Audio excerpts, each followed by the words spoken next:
ಪಕ್ಕದೂರಲ್ಲಿದೀಯಾ ನನ್ನ ಸೂಪರ್ ದಿಲಿ. ಈಗ ನೀನು ಕಿರ್ಚ್ಕೊಂಡ್ರು ಅರ್ಚ್ಕೊಂಡ್ರು ಇಲ್ಲಿ ಯಾರು ಬರೋದಿಲ್ಲ.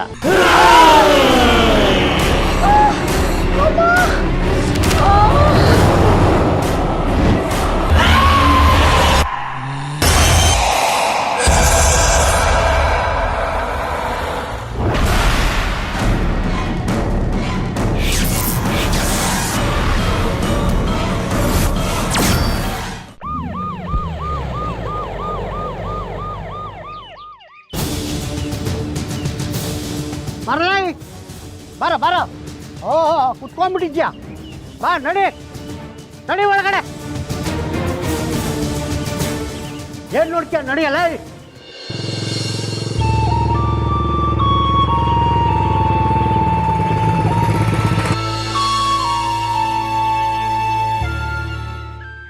ಸುಪ್ನಾಥ್ ಗಿತ್ತಿ ಯಾವನ್ ಜೊತೆ ಓಡೋಗಿದ್ದು ಅಲ್ದೆ ಹೆಂಗ್ ಬಂದ್ ನಿಂತವಳು ನೋಡು. ಅದಕ್ಕೆ ಹೇಳೋದು ಕಳ್ರಾದ್ ನಂಬೋದು ಮಳ್ರ ನಂಬಕ್ಕಾಗಲ್ಲ ಅಂತ.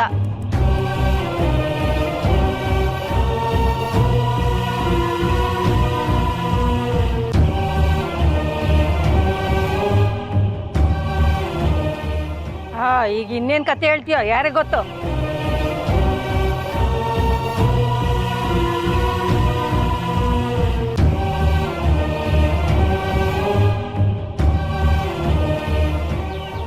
ಬಾ ಒಳಗೆ.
ಕದ್ರೇಶನ ಬೆಳ್ಳಿನ ಓಡೋಗಿದ್ದಾರೆ ಅಂತ ನಂಗೆ ಅನುಮಾನ.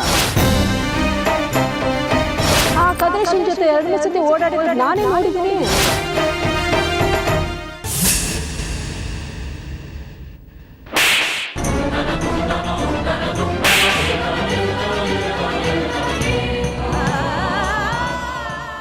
ಎಲ್ಲೇ ಹೋಗಿದೆ? ನನಗೆ ಹೇಳ್ದೆ ಎಲ್ಲಿ ಹೋಗಿದ್ದೆ? ನಿನ್ನ ಹುಡುಕದೇ ಇರೋ ಜಾಗ ಇಲ್ಲ, ಕೇಳದೆ ಇರೋ ಜನ ಇಲ್ಲ. ನೀನ್ ನೋಡಿದ್ರೆ ಯಾವ ಯಾವ ಹೋಗಿದ್ಯಾ?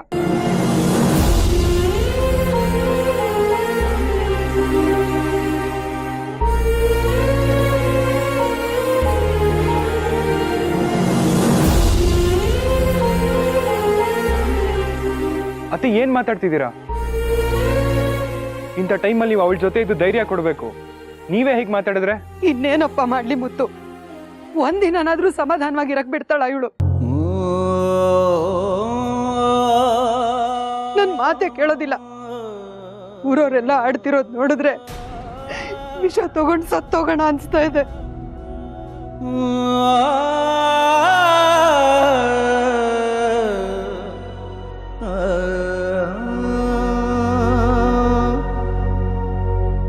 ಅಮ್ಮ, ಸಾಯೋ ಮಾತೆಲ್ಲ ಆಡ್ಬೇಡಮ್ಮ. ನಿಜವಾಗ್ಲೂ ನಾನೇನು ತಪ್ಪು ಮಾಡಿಲ್ಲಮ್ಮ. ನನ್ ಮೇಲೆ ಆಣೆಗೂ ನೀನೇ ನನ್ನ ನಂಬಲಿಲ್ಲ ಅಂದ್ರೆ ಬೇರೆ ಇನ್ಯಾರು ನಂಬ್ತಾರಮ್ಮ? ನಿನ್ ಮಾತನ್ನ ನಾನ್ ನಂಬ್ತೀನಿ ಕಣೆ, ಆದ್ರೆ ಊರ್ ಜನ ನಂಬ್ತಾರ? ಹೇಳು, ಹೋಗಿರೋ ಮರ್ಯಾದೆ ವಾಪಸ್ ಬರುತ್ತೇನೆ? ಅತ್ತೆ ಏನ್ ಮಾತಾಡ್ತಿದ್ದೀರಾ? ಸಾಕು ನಿಲ್ಸಿ. ಏನೇ ಇದ್ರೂ ಒಳಗೋಗಿ ಮಾತಾಡೋಣ. ನಡೀರಿ ಒಳಗೆ. ಬಾ ಬಿಳಿ. ನಡಿ ಒಳಗೆ.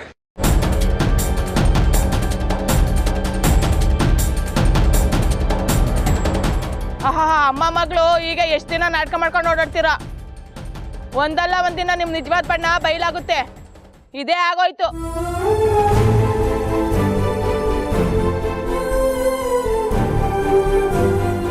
ಏಯ್ ಇಳ್ಸಕತ್ತು ಇಳ್ಸಕತ್ತು ಏನು ಹೀರೋ ಥರ ಪೋಸ್ಟ್ ಕೊಡ್ತಾ ಇದ್ಯಾ?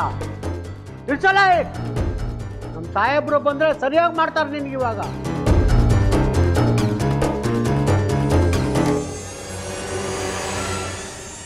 ಬೆಳ್ಳಿ, ನಿನ್ನೆ ಏನ್ ನಡೀತು ಅಂತ ಎಲ್ರ ಮುಂದೆ ವಿವರವಾಗಿ ಹೇಳೋ.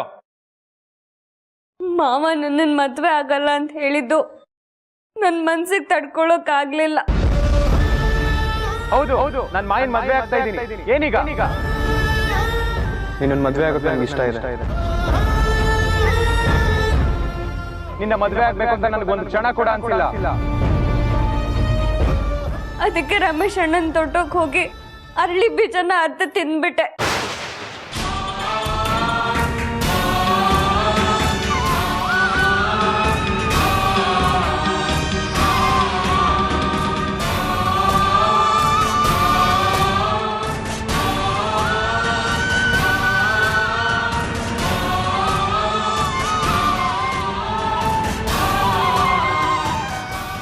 ಆಗ ಇವನ್ ಬಂದು ನನ್ನನ್ನ ಡಾಕ್ಟರ್ ಹತ್ರ ಕರ್ಕೊಂಡು ಹೋದ.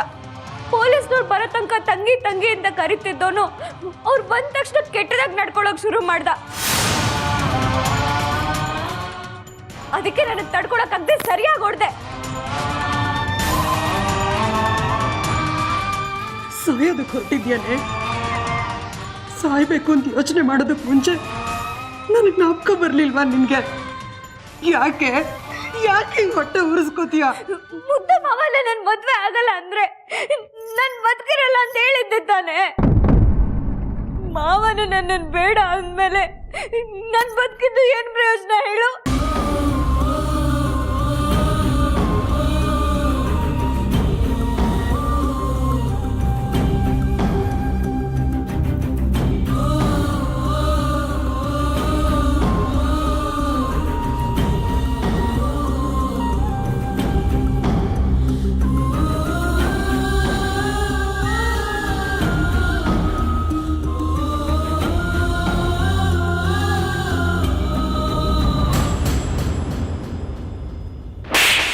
ಏನಲ್ಲೇ ಹುಡುಗಿನ ಕಿಡ್ನಾಪ್ ಮಾಡಿ ಬಚ್ಚಿಟ್ಟಿದ್ಯಾ?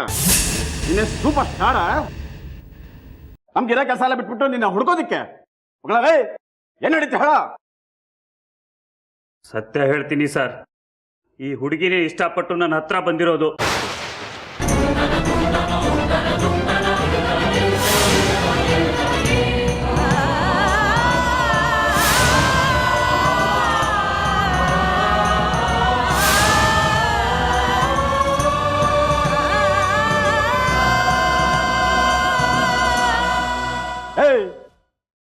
ನೋಡೋದಕ್ಕೆ ಸೀದಾಗಿರೋ ನುಗ್ಗೆಕಾಯಿ ತರ ಇದ್ಯಾ?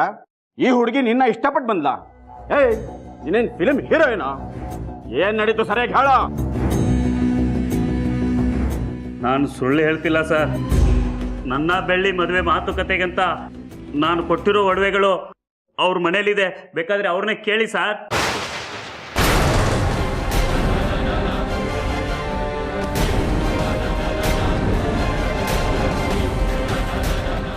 ಗಿರ್ವಿಗಿಟ್ಟು ಬಿಡಿಸ್ಕೊಡಕ್ಕಾಗದೇ ಇರೋ ಚಿನ್ನ ಇವ್ರ ಹತ್ರ ಬೇಕಾದಷ್ಟಿದೆ. ಬೆಳ್ಳಿ ನನಗೆ ಗೊತ್ತಿರೋ ಹುಡುಗಿನೇ. ಹೋಗ್ತಾ ಬರ್ತಾ ಅಣ್ಣ ಅಣ್ಣ ಅಂತ ಬಾಯಿ ತುಂಬಾ ಕರೀತಾಳೆ. ಅವಳು ನನ್ನ ತಂಗಿ ಇದ್ದಂಗೆ.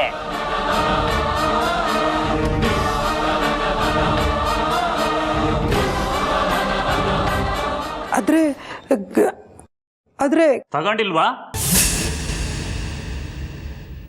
ನನ್ನ ಹತ್ರ ಒಡವೆ ತಗೊಂಡಿಲ್ಲ ಅಂತ ಅವ್ರ ತಾಯಿಗೆ ದೇವ್ರ ಮೇಲೆ ಆಣೆ ಮಾಡಕ್ ಹೇಳಿ ನೋಡೋಣ.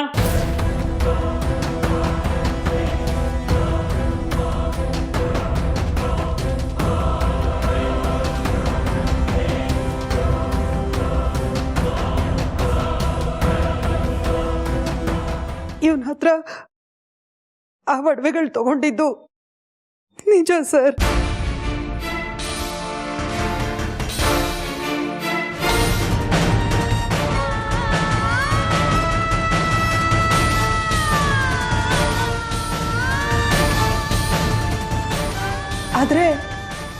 ಒಡವೆಗಳನ್ನ ತಗೊಂಡಿದ್ದು ಮದುವೆ ಮಾತುಕತೆಗೋಸ್ಕರ ಅಲ್ಲ ಸರ್.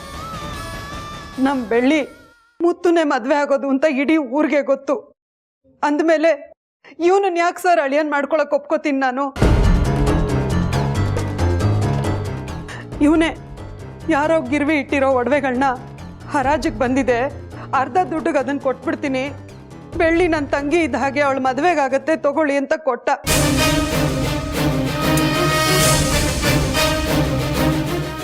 ಸುಮ್ಮನೆ ತಗೊಳ್ಳಿಲ್ಲ ಸರ್, ನಾನು ಅದನ್ನ ಅರ್ಧ ದುಡ್ಡು ಕೊಟ್ಟಿದ್ದೀನಿ. ಇನ್ನು ಅರ್ಧ ದುಡ್ಡನ್ನ ಮುಂದಿನ ತಿಂಗಳು ಕೊಡ್ತೀನಿ ಅಂತಾನು ಹೇಳಿದ್ದೀನಿ. ಕೇಳಿ ಸರ್ ಬೇಕಾದ್ರೆ. ನಾನು ಇವನ ಹತ್ರ ಅರ್ಧ ಬೆಲೆಗೆ ಆ ಒಡವೆ ತಗೊಂಡಿದ್ದು ತಪ್ಪು, ಒಪ್ಕೋತೀನಿ ಸರ್. ಯಾವುದೇ ತಾಯಿ ಆದರೂ ತನ್ನ ಮಗಳ ಮದುವೆಗೋಸ್ಕರ ಹಣ ಕೂಡಿಡ್ಬೇಕು, ಒಡವೆ ಮಾಡಿಸ್ಬೇಕು ಅಂತ ಆಸೆ ಪಡ್ತಾಳಲ್ವಾ? ನಾನಿದನ್ನ ಕೃಷ್ಣವೇಣಿ ಹತ್ರ ಹೇಳಿದ್ದೀನಿ, ಬೇಕಾದ್ರೆ ಅವಳನ್ನು ಕೇಳಿ ಸರ್.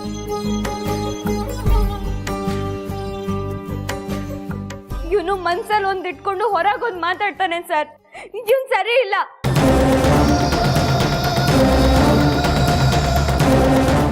ನನ್ ವಿಷ ಕುಡ್ದು ಪ್ರಜ್ಞೆ ತಪ್ಪಿದ್ದಾಗ ನನಗೆ ಗೊತ್ತಿಲ್ಲದೆ ನನ್ನ ಎತ್ಕೊಂಡು ಹೋಗಿದ್ದಾನೆ.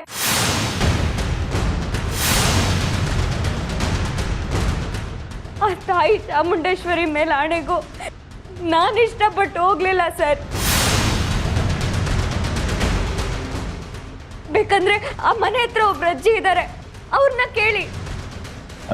ಮುತ್ತುರಾಜ್, ಒಂದು ನಿಮಿಷ ಬನ್ನಿ. ನಾವೇನಾದರೂ ಕೇಸ್ ಹಾಕಿದ್ರೆ ಇಬ್ಬರ ಮೇಲೂ ಹಾಕಬೇಕಾಗತ್ತೆ. ಯಾಕೆಂದರೆ ಆ ಹುಡುಗಿ ಸೂಸೈಡ್ ಅಟೆಂಪ್ಟ್ ಆಗಿದೆ. ಕೇಸು ತುಂಬ ಕ್ರಿಟಿಕಲ್ ಆಗಿದೆ. ಈ ವಿಚಾರ ಏನಾದರೂ ಊರಿಗೆ ಗೊತ್ತಾದರೆ ಮರ್ಯಾದೆ ಹೋಗುತ್ತೆ. ಮೊದಲೇ ಮದುವೆ ಆಗಬೇಕಾಗಿರೋ ಹುಡುಗಿ ಕೋರ್ಟು ಕೇಸು ಅಂತ ಹೋಗೋದು ಬೇಡ. ಸರಿ ಇನ್ಸ್ಪೆಕ್ಟರ್, ನೀವು ಹೇಳ್ದಾಗೆ ಆಗಲಿ. ಅಮ್ಮ ಒಡವೆ ತಗೊಂಡು ಏನು ಗೊತ್ತಿಲ್ದಂಗಿರೋದು, ಮಗಳು ಓಡೋಗಿ ಅವನ ಮೇಲೆ ಗೂಬೆ ಕೂರ್ಸೋದು. ಇಂಥ ಕೆಟ್ಟನ ಊರಲ್ಲಿ ಇರೋದ್ರಿಂದ ಊರಿಗೆ ಕೆಟ್ಟ ಹೆಸರು. ಷಣ್ಮುಗ, ಹೀಗೇನು ನೀವು ಹೇಳ್ತಿರೋದು? ನಾವು ತಪ್ಪು ಮಾಡಿದ್ದೀವಿ ಅಂತ. ಸರಿ, ಊರ್ ಪಂಚಾಯತಿ ಕೂಡಿಸಿ, ಹಾಗಾದ್ರೆ ಅಲ್ಲಿ ನಾವು ತಪ್ಪು ಮಾಡಿಲ್ಲ ಅಂತ ನಿರೂಪಿಸ್ತೀವಿ. ಯಾರು ತಪ್ಪು ಮಾಡಿದಾರೋ ಅವ್ರಿಗೆ ಆ ತಾಯಿ ಚಾಮುಂಡೇಶ್ವರಿನೇ ಶಿಕ್ಷೆ ಕೊಡ್ಲಿ.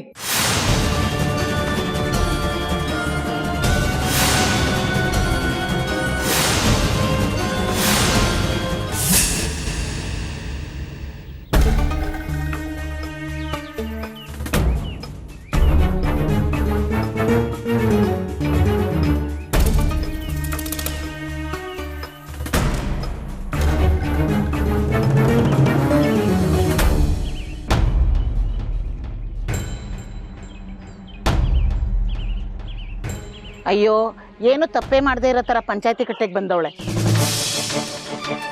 ಏನಾಗುತ್ತೋ ಏನೋ. ಇಂಥವ್ರಿಂದಾನೆ ಊರಿಗೆ ಕೆಟ್ಟ ಹೆಸರು.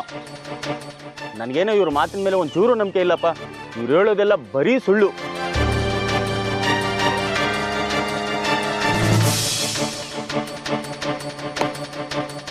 ಆಹಾ, ಎಲ್ಲರೂ ಸ್ವಲ್ಪ ನಿಶ್ಶಬ್ದವಾಗಿರಿ, ಶಾಂತವಾಗಿ ಕುಳಿತುಕೊಳ್ಳಿ. ಹೇಳಮ್ಮ, ನಿನ್ನ ಸಮಸ್ಯೆ ಏನು, ನೀನು ಪಂಚಾಯತಿ ಕರೆದಿರೋ ಉದ್ದೇಶ ಏನು ಅಂತ ಊರ್ ಜನರ ಮುಂದೆ ಹೇಳು. ಆ ಕದ್ರೇಶ ಏನ್ ಮಾಡ್ದ ಅಂದ್ರೆ, ಗಿರ್ವಿಗಿಟ್ಟು ಬಿಡ್ಸ್ಕೊಡಕ್ ಆಗದೆ ಇರೋ ಚಿನ್ನ ಇವ್ರ ಹತ್ರ ಬೇಕಾದಷ್ಟಿದೆ. ಬೆಳ್ಳಿ ನನಗೆ ಗೊತ್ತಿರೋ ಹುಡುಗಿನೇ. ಹೋಗ್ತಾ ಬರ್ತಾ ಅಣ್ಣ ಅಣ್ಣ ಅಂತ ಬಾಯಿ ತುಂಬಾ ಕರೀತಾಳೆ. ಅವಳು ನನ್ನ ತಂಗಿ ಇದ್ದಂಗೆ.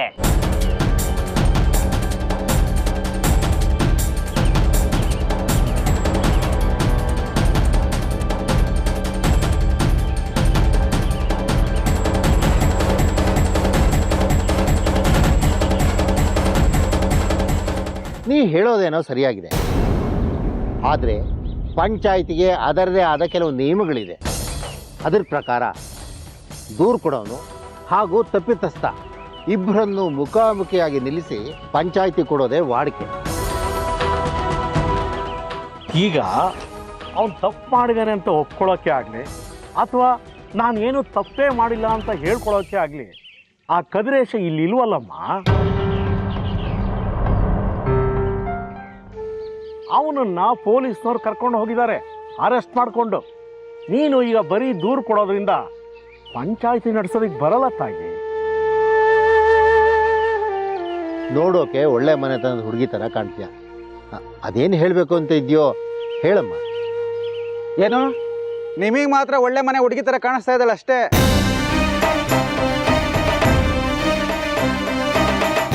ಇವಳು ಕದ್ರೇಶನ್ ಜೊತೆ ಬೈಕಲ್ಲಿ ಹೋಗಿರೋದನ್ನ ನಾನೇ ನನ್ನ ಕಣ್ಣಾರೆ ನೋಡಿದ್ದೀನಿ. ಅಂದಮೇಲೆ ಇವಳು ಇಷ್ಟಪಟ್ಟು ಹೋಗಿರ್ತಾಳೆ ಅಂತ ತಾನೇ ಅರ್ಥ.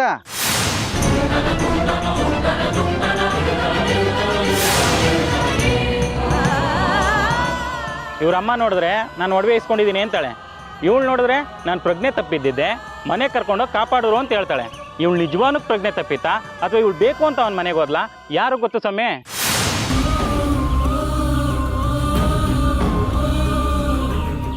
ಬೆಳಗ್ಗೆ ಮುದ್ದೆ ತಿನ್ಕೊಂಡು ಬಂದ್ಬಿಡ್ತೀರಾ ಪಂಚಾಯತಿಗೆ ಕತೆ ಕತೆ ಹೇಳಕ್ಕೆ? ಬನ್ನಿ, ರೈಸ್ ಮಿಲ್ ಕೆಲಸ ಇದೆ, ಕೊಬ್ಬು ಕರಗಿಸ್ತೀನಿ, ಕೆಲಸನೂ ಕೊಡ್ತೀನಿ. ದಯವಿಟ್ಟು ಹೀಗೆಲ್ಲ ಮಾತಾಡಬೇಡಿ. ನಿಮ್ಮನೇಲಿರೋ ಹೆಣ್ಮಕ್ಳ ಬಗ್ಗೆ ಹೀಗೆ ಮಾತಾಡ್ತೀರಾ? ಮಾತಾಡೋಕ್ಕಿಂತ ಮುಂಚೆ ಸ್ವಲ್ಪ ಯೋಚನೆ ಮಾಡಿ ಮಾತಾಡಿ.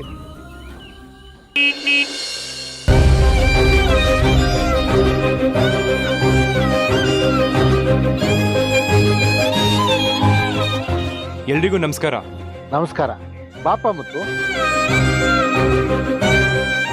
ಇವರು ಬೆಳ್ಳಿ ವಿಷ ತಗೊಂಡು ಪ್ರಜ್ಞೆ ತಪ್ಪಿದ್ದಾಗ ಕದ್ರೇಶನ್ ಮನೇಲಿ ಔಷಧಿ ಕೊಡ್ತಾ ಇದ್ರು. ನಮ್ಮೂರ್ನವರಲ್ಲ, ಪಕ್ಕದೂರ್ನವರು. ಇವರು ಕೃಷ್ಣವೇಣಿ ಅಂತ.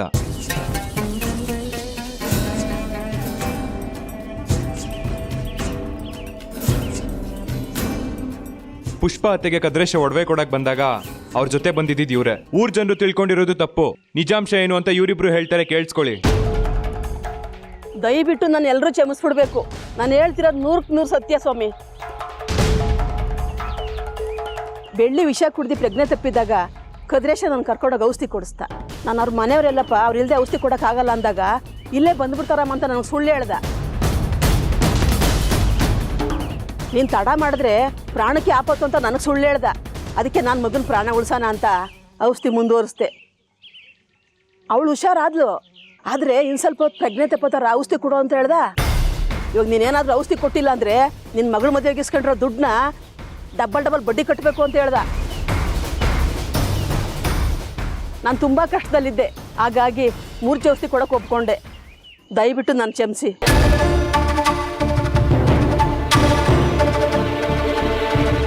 ನಾನು ಕೃಷ್ಣವೇಣಿ ಅಂತ ಬೆಳ್ಳಿ ಪಕ್ಕದ ಮನೆಯಲ್ಲಿರೋದು.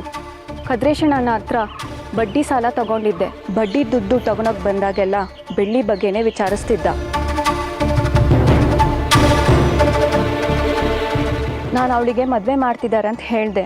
ಕೆಲವೊಂದು ಹರಾಜಿಗೆ ಬಂದಿರೋ ಒಡವೆಗಳಿದೆ ಅಂತ ಹೇಳಿ ಪುಷ್ಪಕ್ಕನೇ ಅರ್ಧದಷ್ಟು ದುಡ್ಡು ಕೊಟ್ಟು ಒಡವೆ ತಗೊಂಡಿದ್ದಕ್ಕೆ ನಾನೇ ಸಾಕ್ಷಿ. ಇನ್ನು ಉಳ್ದಿದ್ದ ದುಡ್ಡನ್ನ ಮುಂದಿನ ತಿಂಗಳು ಕೊಡ್ತೀನಿ ಅಂತ ಹೇಳಿದ್ರು. ಆದರೆ ಕದ್ರೇಶ ಮದುವೆ ವಿಚಾರವಾಗಿ ಒಡವೆ ಕೊಟ್ಟಿದ್ದೀನಿ ಅಂತ ಸುಳ್ಳು ಹೇಳ್ತಿದ್ದಾನೆ ಸ್ವಾಮಿ. ಇದರಲ್ಲಿ ಪುಷ್ಪಕ್ಕಂದು ಏನೂ ತಪ್ಪಿಲ್ಲ ಸ್ವಾಮಿ, ಕದ್ರೇಶನೇ ಸುಳ್ಳು ಹೇಳ್ತಿದ್ದಾನೆ.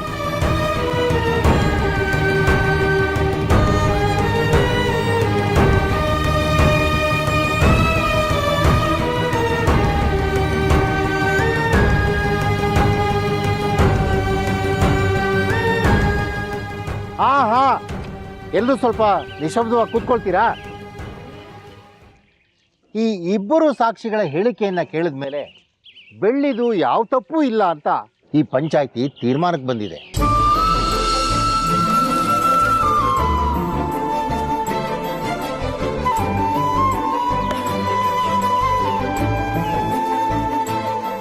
ಕದ್ರೇಶ ಇಲ್ಲ ಅಂತ ಈ ಥರ ಅನ್ಯಾಯ ಮಾಡೋದು ಸರಿ ಕಾಣಲ್ಲ. ಅದಕ್ಕೆ ಈಗ ಏನು ಮಾಡಬೇಕು ಅಂತಪ್ಪ ವೆಂಕಟೇಶ? ಮುತ್ತು ಇವರಿಬ್ರು ಕರ್ಕೊಂಬಂದು ಸಾಕ್ಷಿ ಹೇಳಿಸ್ದ ಸರಿ, ಆದರೆ ಬೆಳ್ಳಿಗೆ ಔಷಧಿ ಕೊಟ್ಟರಂತ ಅಜ್ಜಿ ಇವರೇನಂತ ಯಾರಿಗೆ ಗೊತ್ತು?